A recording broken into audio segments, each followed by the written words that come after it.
So to check engine oil on this vehicle, back here is the dipstick, green tab, green thing. You pull this dipstick up, and we would check it. You're going to want a rag. You're going to go ahead and pull it out and check. This engine oil will get changed here, but you got to see we've got a max on here, and we got the minimum. We want it to be anywhere in between there, right? So we wiped it clean, we put it back in.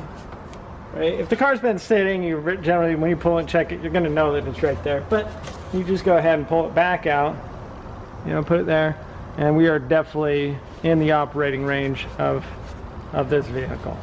Right? So that's how you would check your engine oil with the dipstick or the measure stick. Right? That's how we check your engine oil. But if we want to add engine oil, we would go ahead and you would twist this cap off. Just twist this cap to the left, twist it off, and we put engine oil in there.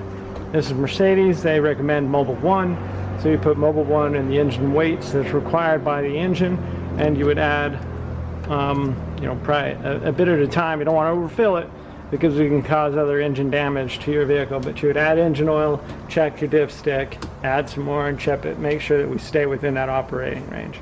And that is how you check your engine oil and add engine oil on your GLK class. This happens to be the diesel motor in this GLK 2014, and that's how you do that.